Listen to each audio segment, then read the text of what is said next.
শুভ রাধাষ্টমী সবাইকে। ভিডিওটা অনেক আগেই পোস্ট করার কথা ছিল, আমি সময়ের অভাবে করে উঠতে পারিনি। আজ কোনো কথা না বাড়িয়েই চলো শেয়ার করি আজ রাধাষ্টমীর ভ্লগ।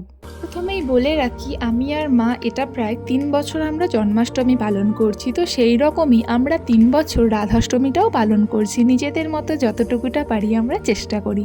আগের দিন বিকেলে আমি আর মা আমাদের একটু সামনের মার্কেটে গিয়ে কিছু ফল, কিছু মিষ্টি, কিছু ফুল আমরা এগুলো আগে থেকেই আনিয়ে রেখেছিলাম। রাধা অষ্টমীতে যা যা লাগে মোটামুটি আমরা সবটাই এনে রেখেছিলাম। রাধা অষ্টমীর মতো একটা সুন্দর দিনে আমি আর মা খুব তাড়াতাড়ি ঘুম থেকে উঠেই একদম স্নান করে পুজোর জায়গাটা খুব সুন্দর করে সাজিয়ে নিয়েছিলাম।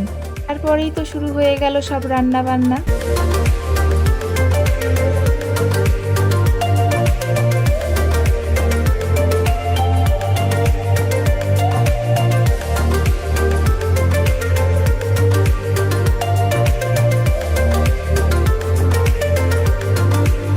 চলো এবার বলি আজ কি কি রান্না করলাম। তো সবার প্রথমেই করেছিলাম 5 রকম ভাজা, কিছু কলার বড়া করেছিলাম, চিপস ভেজেছিলাম, চাটনি করেছিলাম, আর করেছিলাম রাইস।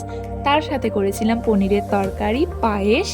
যেহেতু তালের সিজন, তালের বড়া করেছিলাম, মিষ্টি আনিয়েছিলাম, আলুর দম করেছিলাম, আর রাধারানীর সব থেকে ফেভারিট কচুর তরকারি, আর করেছিলাম কিছু পকোড়া, যেটার ক্লিপ নিতে আমি একদম ভুলে গেছি।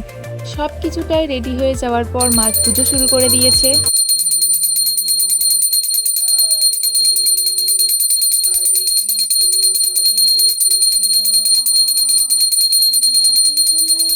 এইদিকে পিকু চলে এসেছে, একটা ফুল এনেছে, বলল ঠাকুরকে ওটা দিয়ে দিতে।